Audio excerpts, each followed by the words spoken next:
Time now for your forewarned weather with Chief Meteorologist Alana Brophy. My goodness, the power of Mother Nature. A lot going on. Yes, indeed. Here closer to home, a bit more calm. Yes, indeed. And beautiful out there, Alana. It is stunning. We're starting with amazing video coming out of Sundance. Tell me that the hills are not alive with color. This is so pretty. Thank you, Ed, for taking this. My goodness, that is just the fall scene that you want to get out and enjoy. Temp is just incredible. And you see that defined snow line. Oh yeah, Mother Nature bringing in snow to the highest elevations and then keeping it with that gorgeous colors in our valleys and mountain valleys. There's that snow I was talking about on the top of Temp. Just the prettiest leaf peeping conditions today and for the next several days as you see that sunshine on deck. High pressure finally getting to build today, which is changing the weather story from the active skies we started the work week with. Live view from the Colonial Flag Tower camera. It's 68 degrees in Salt Lake City. It is picture perfect out there when it comes to our valleys. Lots of sunshine and beautiful temperatures. Still slightly below average when it comes to those daytime highs, but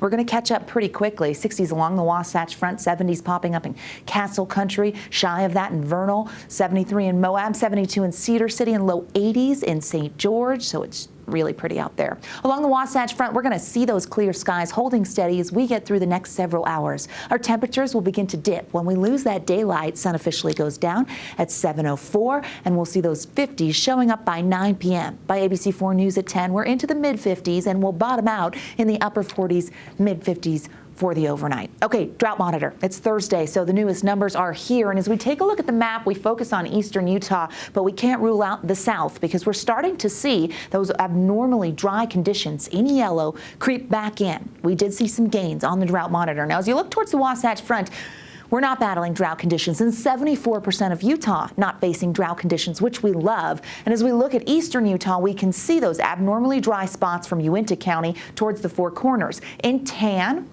we have moderate drought. That's at 7%. Last week, that was 5%. And the abnormally dry conditions in yellow, those also grew this week. 26% of the Beehive State, also including a portion of Washington and towards Kane County.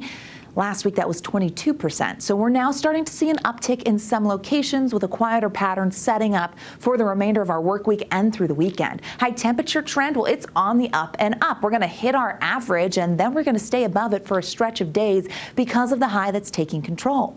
Wet weather will eventually make a comeback, but it's far out. Let me show you what I mean as we look at the long range here. That dome of high pressure is going to continue to build, taking over the weather story, not just for the Beehive State, but for the western United States. Acting as a storm block, keeping us dry and allowing for daytime highs to continue to climb. Watch as this high kind of hovers over us into Sunday. By early next week, it starts to slide to the southwest. That opens the door for moisture to move back in, which is why we see increasing cloud cover by Monday afternoon in the northwestern part of Utah and towards the Four Corners. And we get a system that's going to dip on in. Now, that area of low pressure will move in from the Pacific Northwest.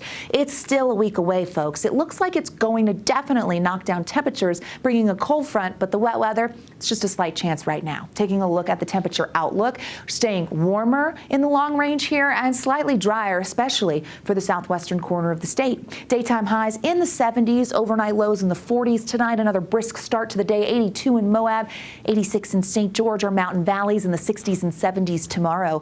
Lots of sunshine and a little more cloud cover in southern Utah. We'll see those upper 80s, which will be beautiful, dropping to the 70s by Wednesday as the front sweeps through.